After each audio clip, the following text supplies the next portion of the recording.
Welcome back to the channel.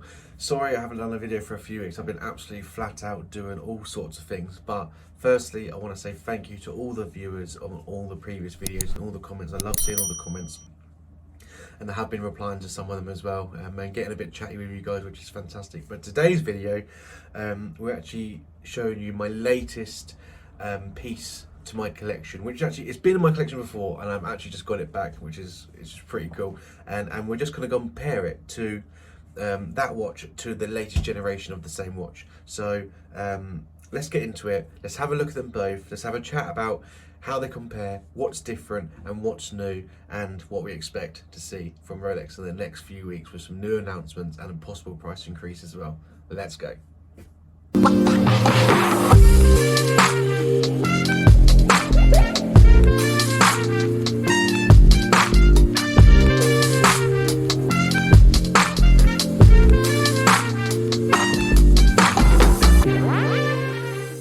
So ladies and gentlemen, this is my latest piece to the collection.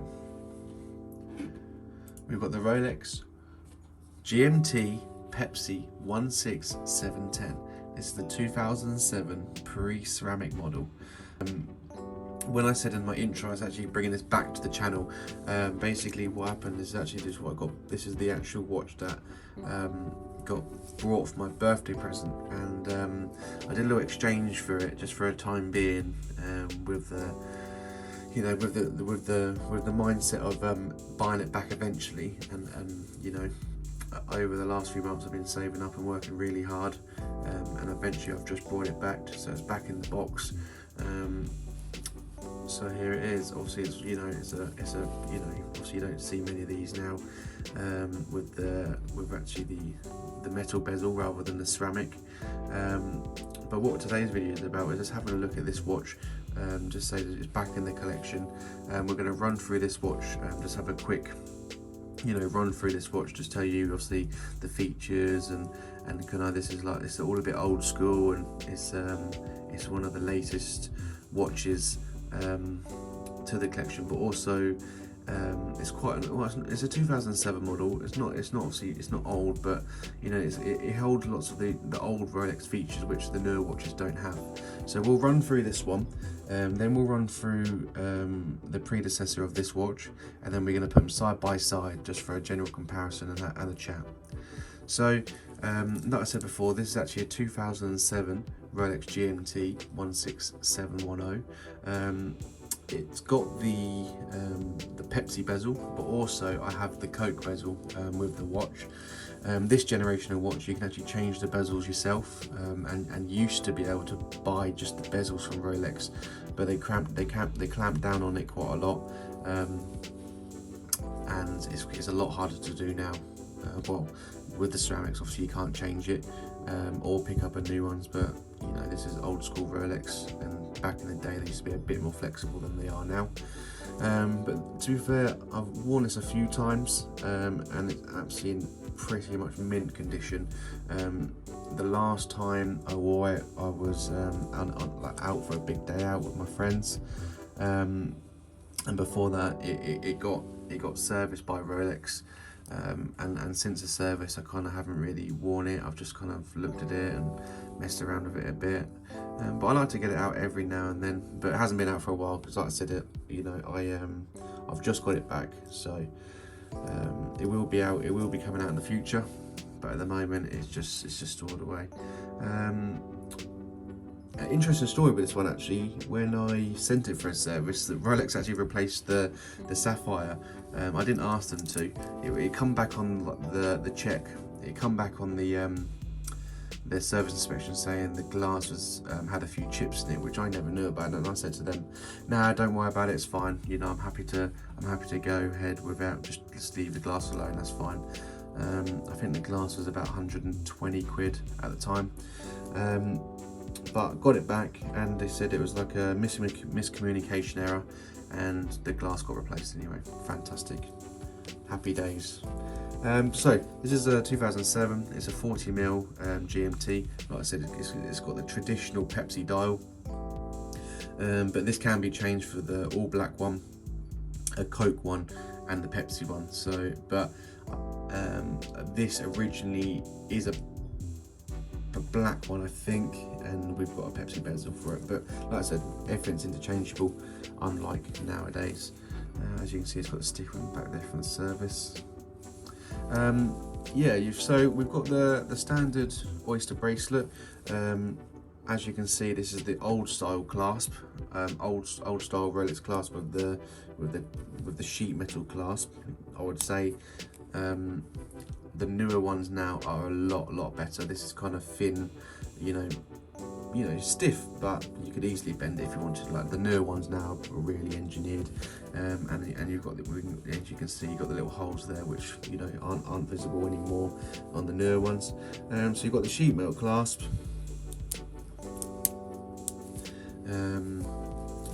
You've got the crown fin, and I was saying, this is going to be a classic Rolex, and over the last 5, 6, 7 years, these just been creeping up and up and up, and to the point where they're pretty much very close to the retail price of the new one. So yeah, it's lovely. Haven't seen this for a while actually, and I've got it out properly and have a good look, and it does make me smile. It is a nice piece. So let's take a look at the next one, which is the brand new Pepsi ceramic. Very hard watch to get hold of. The 126710 BLRO. It's the new generation Pepsi. This is a 40mm ceramic Pepsi bezel with the new Jubilee bracelet. I've worn this a few times. Jubilee, I've personally never worn a Jubilee bracelet, but in terms of comfort over the oyster, I've heard it's night and day, and just the way the links have so much flexibility is really nice and comfortable. So coming around to the front, you've got the standard Rolex 40mm with the Cyclops lens. You've got the minutes, hands, seconds, and also the GMT 24-hour hand. Standard black face, and overall very nice. A little bit chunkier than the old school. Like I said, everything's like anything. I think things are just getting bigger, things are getting thicker. And I think that's just everything. You see, for example, older cars, old Polos, old Golfs, they're all getting slightly bigger than they used to be, and I think it's just the way things are. But you can, like I said, if you can quickly have a look, the clasps are obviously a lot better now, a lot more thicker, a lot more stern. Retail on this watch is about 7,500, and obviously the grey market price is near probably double list, which is bloody crazy. But yeah, we'll just have a quick glance over it. Obviously you've got the Jubilee, you've got the standard Rolex clasp. This still got a few stickers on it, which is pretty cool. And but what the actual video is, what we want to do is just compare side by side. We're talking about 13 to 15 years apart of, as you can see how far it's come. So we'll have a quick look over them individually. Let's get them both together.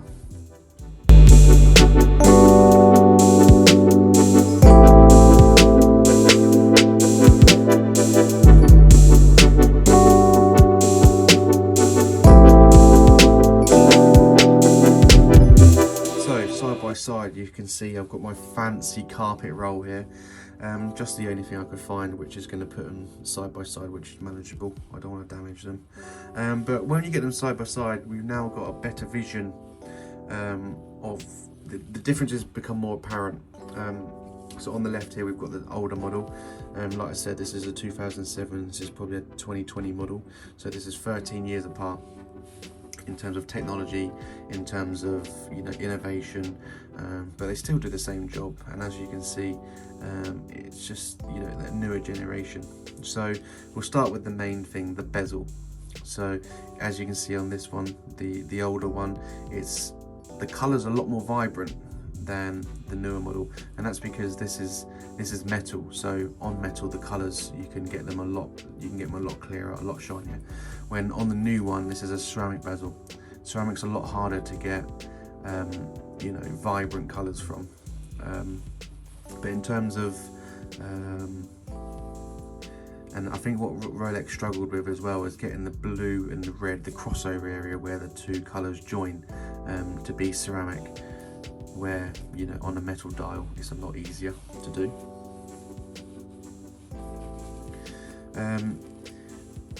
So what I was saying before about general things getting a bit big, if you have a look here, you can see the crown itself is a lot chunkier.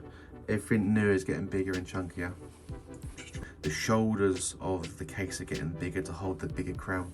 In terms of the dials, the dials you know, look fairly similar. The Rolex, from, you know, visually having a quick look, the Rolex on the newer model on the dial does look a bit does look actually a little bit bigger as well, but generally, you know, they look about the same. Everything's a little bit bigger. You know, the GMT hand's a bit thicker and it's got a bigger triangle on the end. Had a little camera issue there, but we're back. Where was I? So we're talking about the shoulders, we're talking about the crowns, how they look. They're definitely bigger on the newer model. Coming around to the bracelet, as the first, like I said, you see the shoulder width there and the shoulder width there. The newer one is definitely a lot chunkier. And in terms of side by side, you can see just a little bit thicker. We're talking a few millimeters, but everything's a few mil bigger. Obviously the face is still 40 mil, but everything around it, the body is a lot bigger. So coming on to the bracelets, as you can see, one is the Jubilee, one's the Oyster Steel. Not oyster steel, it's the oyster bracelet. The Jubilee holds the polished center links, which is really nice, where this one's kind of stainless, brushed stainless all the way through. Onto the clasps. Yeah, so you can see we've got a chrome section here on the newer clasp, where this is all kind of brushed all the way through. And yeah, obviously, like I said before, when we're looking at them individually, this is kind of the sheet steel, where this is kind of CNC kind of grade steel. So in terms of visuals, obviously I do think that the new model does look better, but the blue and the red on the old one is definitely popping a lot more than the newer version. That's just due to technologies like ceramic. It's hard to get the ceramic, you know, right, bright, so they don't obviously mix there as well.